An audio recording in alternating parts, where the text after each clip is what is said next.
Hi, I'm Dr. Pratima Singh. Welcome to another episode of Pathology Scuba, where we dive into disease pathogenesis. Today we'll be discussing fungal histopathology, and I hope that by the end of it, I'll be able to convince you that it is a piece of cake. So what we'll do today is we'll teach you in the setting of fungal infections to recognize the characteristic morphologic traits of certain fungal organisms so that you can make the diagnosis yourself. This is an educational tool. It's ideal for medical students who are learning about pathology, particularly in preparation for board type examinations. Without some pre-existing biomedical education, this might not make as much sense. And of course, we don't discuss the nuances of these infections to the detail that a practicing physician may require. Here is a list of the fungal organisms we'll discuss today. And by the time we're done, you'll have a pretty good grasp, hopefully, on how to diagnose each of these in turn. The first thing I want to discuss is that some of you might know a little bit about microbiology and mycology, specifically the study of fungal organisms. When we are growing fungus in the laboratory, we have a culture plate, we have a set of particular environmental controls that we grow these fungal organisms in, but they're going to look a lot different in the laboratory than they would look as opposed to retrieving them from a human body at body temperature. The point is that the forms that fungus will express are going to differ based on temperature and environment. So when you look at a particular fungus, it will look different if you're growing it on a mold at a particular temperature within the laboratory versus if you recover it from the body at 37 degrees. That is something to keep in mind because for those of you who are wondering about some of the forms you might see in the laboratory, we're not talking about that. We're strictly talking in this lecture about in vivo fungal forms and how you would recognize them if you took them from a human sample. So the first thing we have to do is just talk broadly about fungal forms. Fungal hyphae and fungal yeasts will be the two most commonly retrieved forms of fungus in the body. So here's an example of the filamentous fungal hyphae. So these cell structures are going to be elongated, again, filamentous, and they can be either non-septate like this image above, or they can have septations like the one below. Fungal yeast forms, these unicellular yeast forms, are round to ovoid, and these are where you might see these budding forms occur. And so again, identification of these populations and characteristics of those populations can help you identify the fungus in question. Before we move along, let's talk about the specifics of stains. Now, routine stains can actually help you identify the fungal organism in question. And that can mean, if you're talking about histology, your hematoxylin and eosin stain, so your H&E stain. Sometimes you can identify the organism just on that routine stain itself. Then on Pap stain, again, the Papa-Nicolau stain is a routine stain used in cytology. And if you identify these little filamentous organisms, you can notice that you can see fungal organisms just on the Pap stain itself. But there are special stains we can use if we're worried about a fungal infection, but we can't see it on routine stains. One of the more common stains you'll see is called a methenamine silver stain. This combination of a green background and black outlines of fungal forms on top is characteristically used to identify fungal organisms. So when you see a stain with this color combination, you are almost always going to be dealing with a fungal infection. And you'll note here that we see a nice hyphal population of fungus with a septation right there. And we'll talk a little bit more about this organism a little bit later. Here is another stain called the periodic acid Schiff, usually called the PAS stain.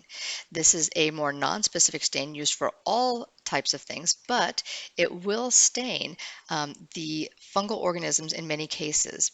So if you notice this pink, this dark pink appearance in a PAS stain, you might be dealing with a fungal organism as well.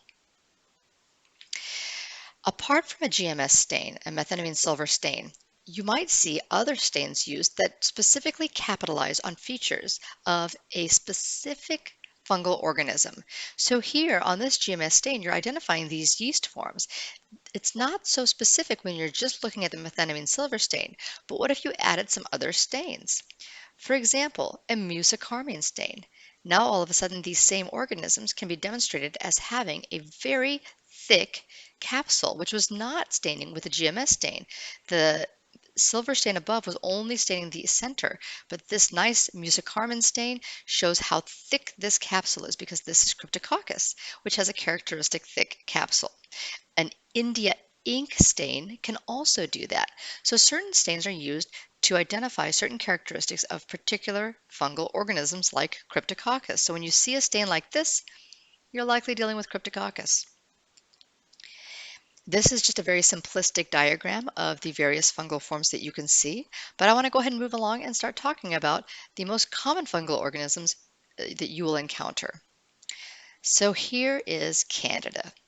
This is a pap stain, and you can see easily that there are these fungal organisms consisting of these ovoid forms and these long forms. Of course, these are the hyphae, these elongated forms, and these are the little ovoid yeasts. So the reason why I can look at this picture and say this is Candida is because we have a combination of yeasts and hyphae. What this is representing is the dimorphic quality of Candida. It's going to exhibit both in vivo. And in the human body, the ability of a fungus to manifest both yeast and hyphae is actually not that common. Candida is the most likely fungus that is going to do that. So again, if you see hyphae and you see yeast, then you have to think about Candida first and foremost. So when do you worry about Candida?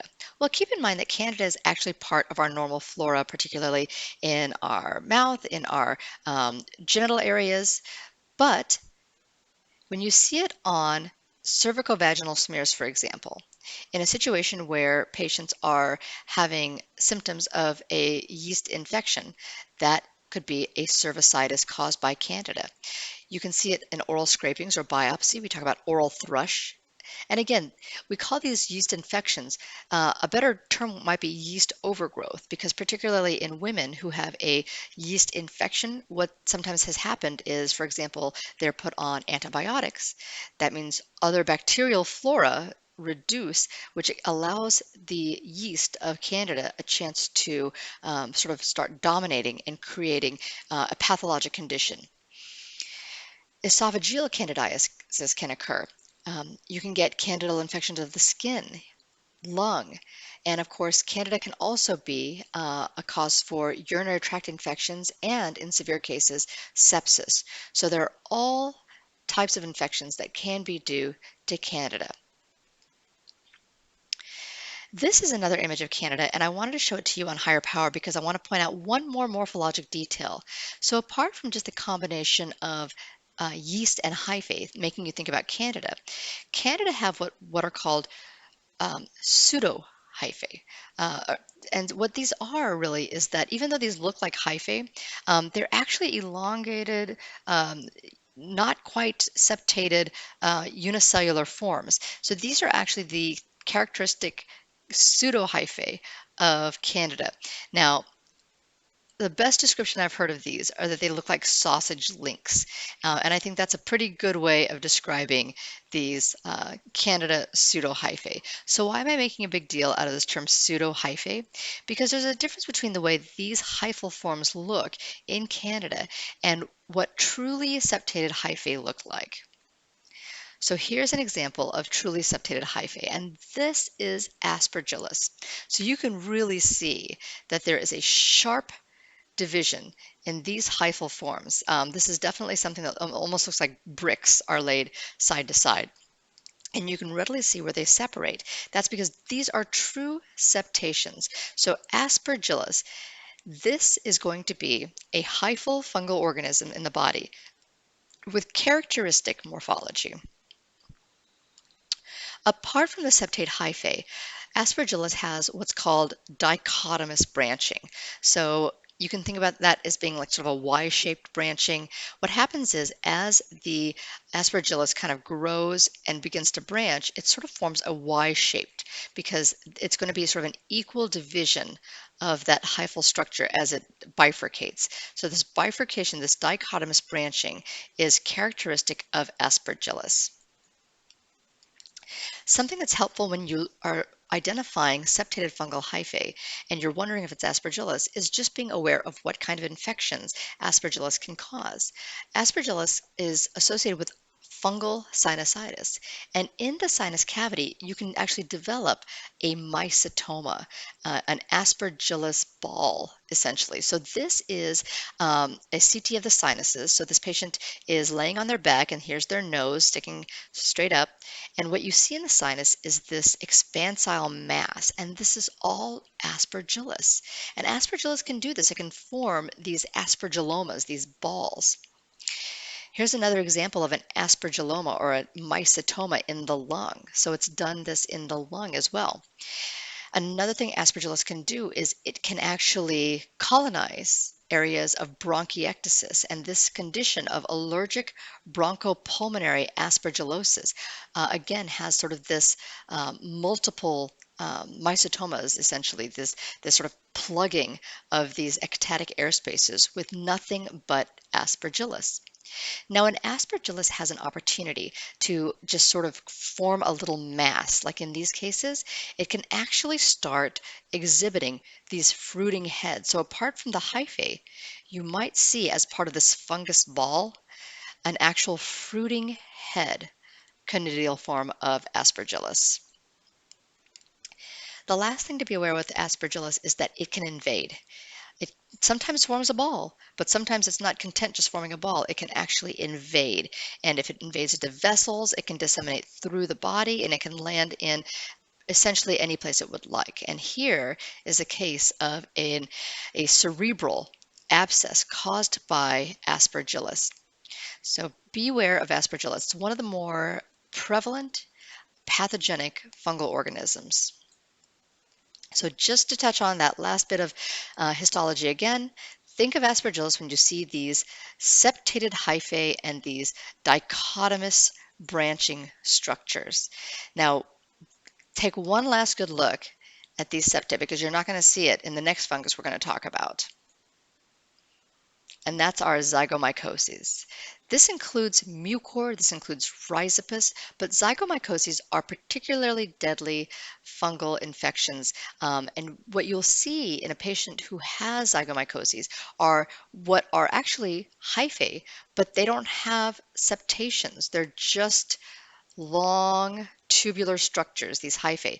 This is not a septa. This is actually where it's sort of folded back and kind of ribboned down like this. So these are aseptate or minimally septate hyphae that are zygomycoses. And you're probably already noticing that these are more thick and more irregular than Aspergillus. So there is a difference.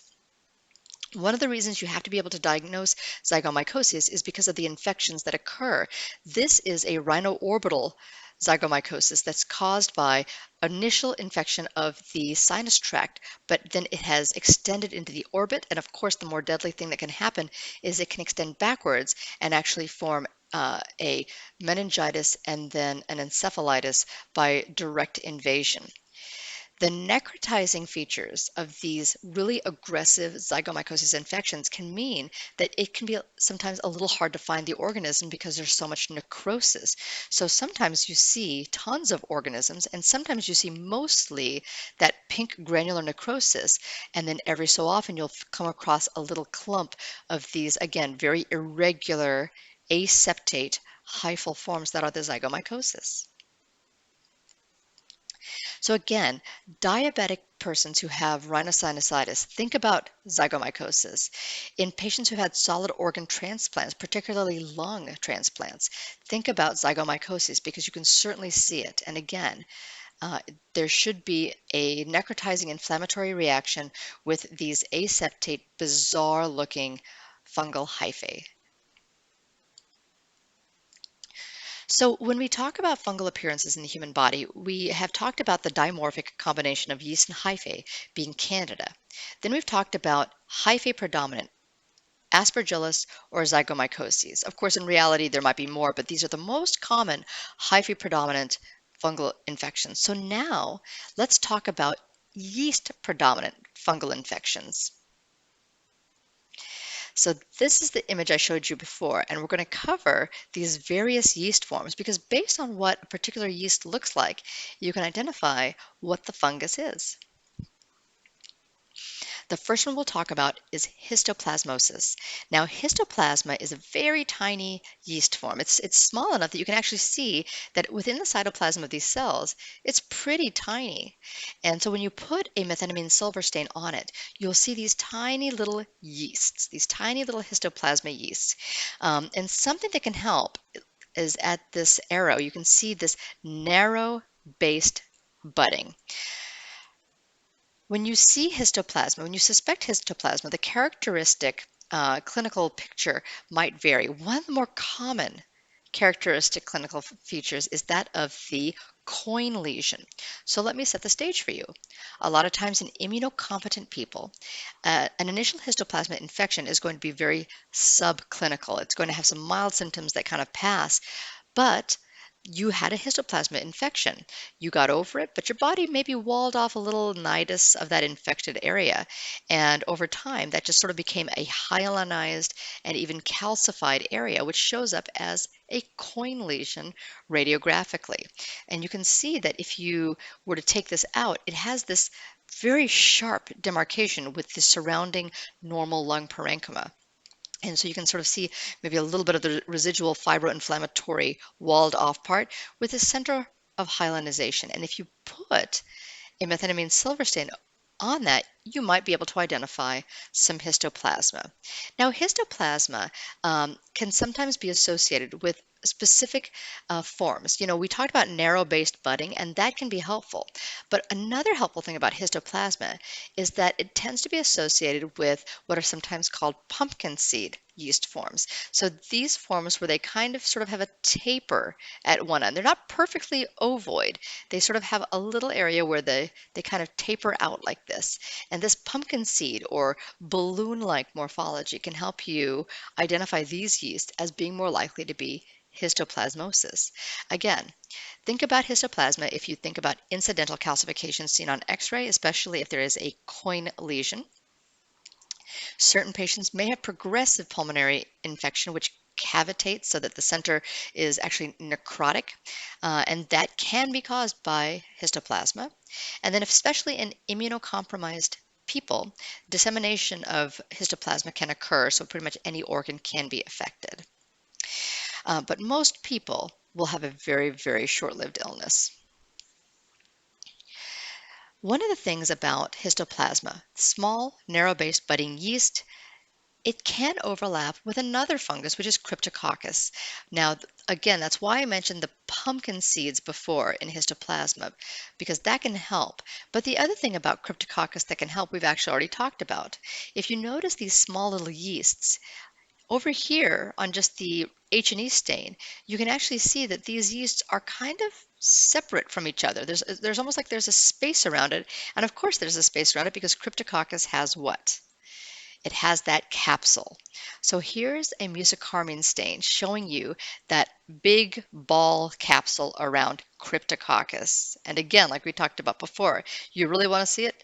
Look at that India ink stain. It's just beautiful for Cryptococcus, particularly with the HIV epidemic in the 80s. We had to really identify Cryptococcus because that was a very common source of infection in patients who had neurologic symptoms who had HIV infection.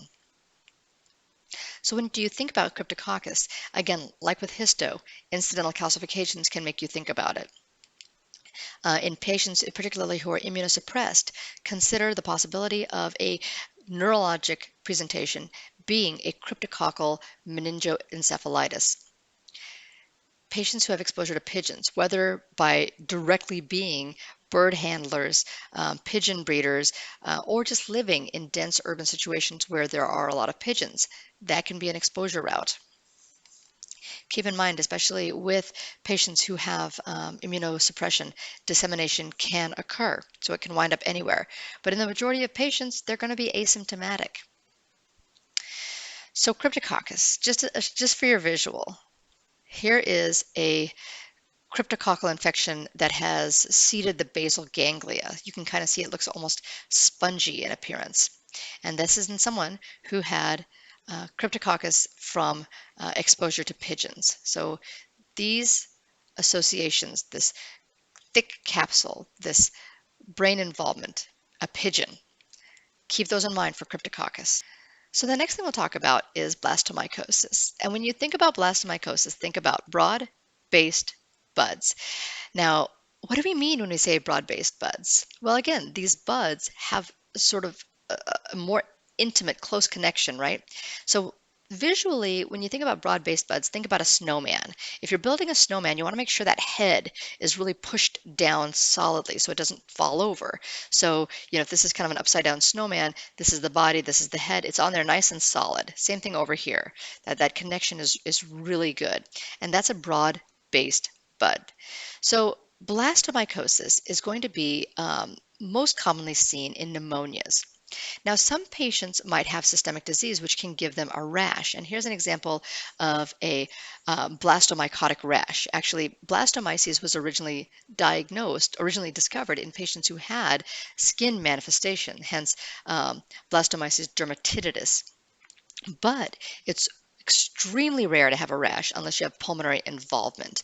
So if someone only has a rash, don't think of blasto. But if someone has pneumonia and happens to have a rash on top of it, definitely consider it a possibility and then look for those broad-based buds. And with everything, dissemination can occur in patients who are immunosuppressed. So here's just another example. Again, on the H&E, the routine stain, you get the sense that there's something in there. You apply a methenamine silver stain and you identify these broad-based buds, these snowmen, and that is your blasto. One thing we haven't talked about, but we need to, is the endemic nature of some of these fungal organisms, right?